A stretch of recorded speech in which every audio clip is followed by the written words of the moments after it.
সূরা ফাতিহাই আল্লাহ বলেন আমি আমার বান্দার মাঝে আর আমার মাঝে অর্ধেক অর্ধেক করে ভাগ করে নিছি। সূরা ফাতিহার মধ্যে মোট 7টা আয়াত, এর মধ্যে অর্ধেক অর্ধেক 3.5 3.5। আল্লাহ বলছে প্রথম 3.5 শুধু আমি আল্লাহর জন্য, পরের 3.5 আমার বান্দার দোয়া, যেটা আমি তাকে দেব, আমি তাকে দেব। আলহামদুলিল্লাহি রাব্বিল আলামিন, এটা আমার বান্দা আমার জন্য বলেছে। আর রহমানির রহিম, এটা আমার বান্দা আমার জন্য বলেছে। মালিকি ইয়াউমিদ্দিন, এটা আমার বান্দা আমার জন্য বলেছে। এলো 3 আয়াত। ইয়াকা না'বুদু, এই অর্ধেক, এটা আমার বান্দা আমার জন্য বলেছে। আল্লাহ বলেন আমারটা আমি নিলাম বান্দার পক্ষ থেকে, ও আমার প্রশংসা করছে, ও আমারে যা বলার বলছে। এবার আল্লাহ বলেন বান্দা তোমার কি কি লাগবে তুমি সেটা বলো।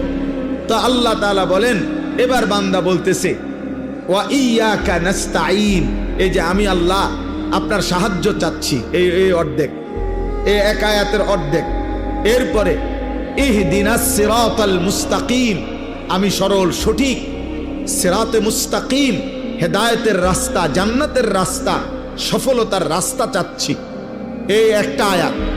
সিরাতাল্লাযীনা আনআমতা আলাইহিম, আপনার যুগে যুগে আদম আলাইহিস সালাম থেকে নিয়ে আল্লাহ আমি পর্যন্ত আমার আগে আপনি যাদেরকে সঠিক পথ দেখাইছেন, নিয়ামত দিয়েছেন, জান্নাতের রাস্তা দেখাইছেন, এমন কোন নেক বান্দার রাস্তা আমাকেও দেখায়া দেন, আমাকেও দেখিয়ে দেন।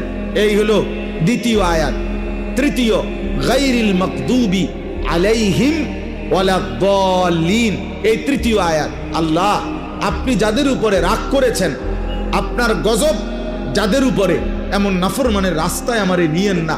ওয়ালাদ-দাল্লিন, আল্লাহ যারা পথভ্রষ্ট, আপনার পথ পায় নাই, আখিরাতের পথ পায় নাই, দুনিয়া তো ভোগ করে কিন্তু না আপনাকে চিনে, না আখিরাত চিনে, না জান্নাত চিনে, না জাহান্নামকে ভয় করে, এমন জীবন, এমন পথভ্রষ্ট নাফরমান, হ্যাঁ, এদের রাস্তায় আমারে দিয়েন না।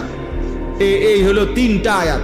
আর হইলো ওয়া ইয়াকা নাস্তাঈন অর্ধেক, তো কত হইলো 3.5। আগে কদ্দুর 3.5, এই 3.5 বান্দা নিজের জন্য, আমার জন্য আমি আল্লাহ চাইছি। আল্লাহ ওয়াদা দিছেন আমার যে বান্দা সূরা ফাতিহার পরের 3.5 দিল থেকে ইখলাসের সাথে যদি সত্যি আমার কাছে সেগুলো চায়, বলি আবদি মা সাআলা, আমি ওয়াদা দিলাম যা চাইছে বান্দা আমি তাই তাকে দেব, তাই দেব। কিন্তু আফসোসের বিষয় হলো না জোয়ান মানুষ, না বুড়া মানুষ, না মা বোন, না আমরা মুসলমানের সংখ্যাগরিষ্ঠ মানুষ, আমরা জানিও না যে আমরা সূরা ফাতিহায় কি বলতেছি, কি বলতেছি। অসংখ্য মুসলমান 40 বছরের ভিতরেও কোনোদিন ভাবেও নাই, একদিন কোনো হুজুরকে, কোনো আলেমে দ্বীনকে জিজ্ঞাসাও করে নাই, বুঝতেও চায় নাই যে হুজুর ব্যাপারটা কি।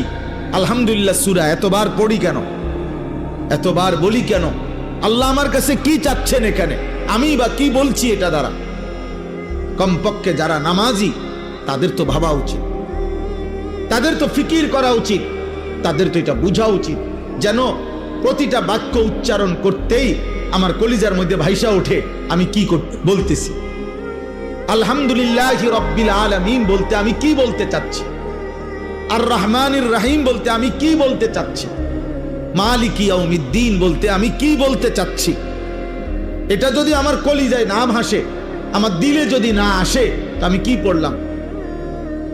40 বছরও সময় হয় নাই, 30 বছরও সময় হয় নাই, 20 বছরও সময় হয় নাই। আফসোস।